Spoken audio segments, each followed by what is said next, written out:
What's up, everybody? 40 the Broadway Saiyan here, and in this video, we're going to be talking about Velanna versus Honglan and how to compare them objectively. Let's go ahead and get right to it.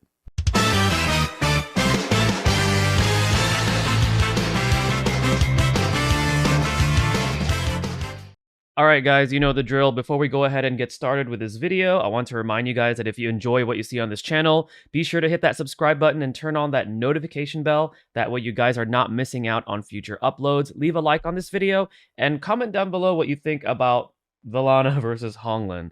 I have to say that this is a silly topic in my opinion because they're both very different units, but I have been seeing comments floating around, specifically in my videos too, where people are like, skip Velanna, Honglan is meta, or Honglan is just better, without providing any objective analysis. Now, if you like one unit better over the other, or you find value over one unit, over the other, that's perfectly fine, but I'm here today in this video to compare these two from an objective standpoint. So the goal for this video is we're going to be objectively comparing these units, not based on hype or bias. We're going to be taking a look at their skills and passives at their maximum potential. So, for example, for their ultimates, we're going to be taking a look at it considering that it's being used at level 201. And we're also going to be pointing out additional effects they get at certain levels. For example, Velanna gains access to stun at certain levels. So we're just going to go ahead and get right into it, starting off with their ultimates.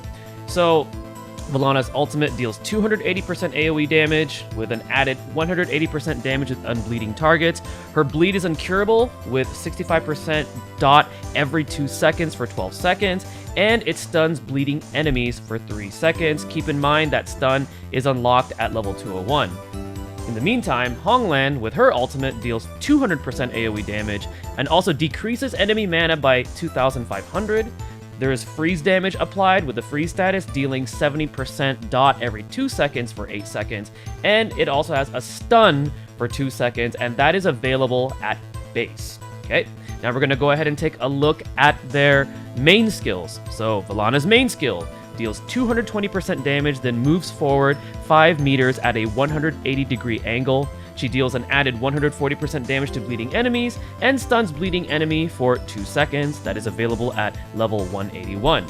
Honglan, in the meantime, deals 130% AoE damage, decreases enemy mana by 2,000, and also applies freeze, dealing 65% dot every 2 seconds for 8 seconds. By the way, dot means damage over time, just letting you guys know. Now we're going to go ahead and take a look at their sub-skill 1. So their sub-skill 1 for Velanna.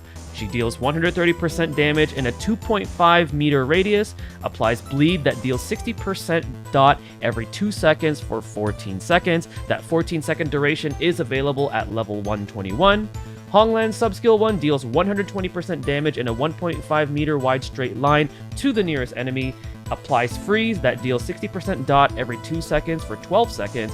Keep in mind that 12 seconds is available at level 121. Their sub-skill 2.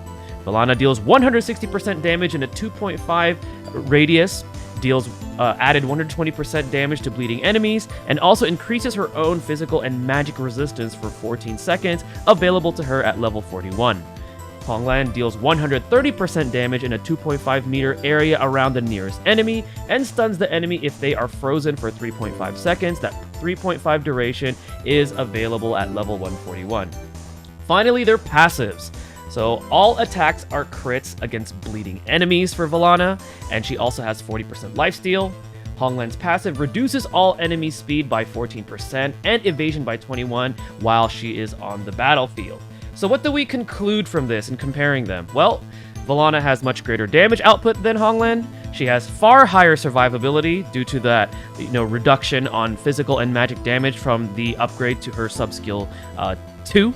Her longer dot damage has a longer duration. So for the most part, her duration is going to be longer in the bleeds compared to Honglan's freeze.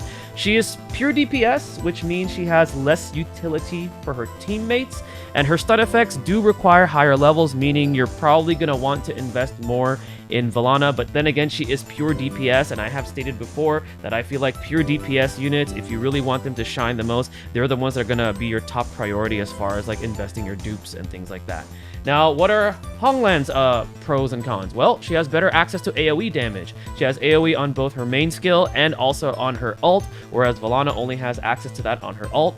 She has far better disruption on enemies. Her stuns are available at base. You don't have to level her to a certain level to get access to the stuns. And that freeze, I believe what that does is it prevents enemies from moving around when she applies that freeze effect. The dot damage on her freeze is a little bit stronger than Velanna's bleeds, and she is more of a utility because I see her more as a damage enabler because she also has that speed reduction and evasion reduction on enemies. However, one of her cons is that she has zero self-sustainability, so she's probably gonna die a lot more often than Velanna because she's unable to self-sustain herself, so you need to be aware of her positioning overall if you're gonna be using Honglan. So that's that, folks. That's going to be the, the objective comparison of these characters. Do I think one is better over the other?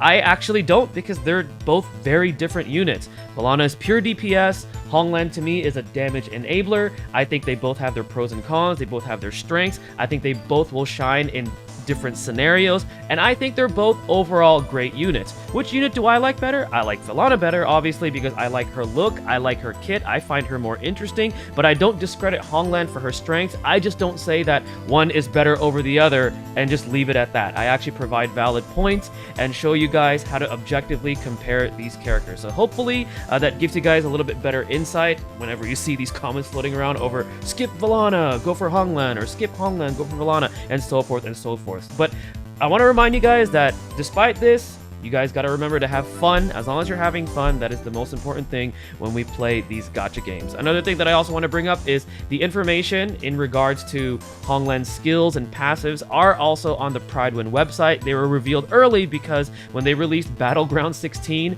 I believe it's on the very last stage, but there is an enemy Honglan in that, so it kind of spoiled what her kit is all about. So if you want to find more information on that, it is on the Pridewin website that I linked down below in the video description as well as the pinned comments. Alright guys, well this is going to go ahead and conclude this video. Hopefully you found this video useful. Thank you guys again for watching. Stay tuned for the next video and stay blessed, everybody.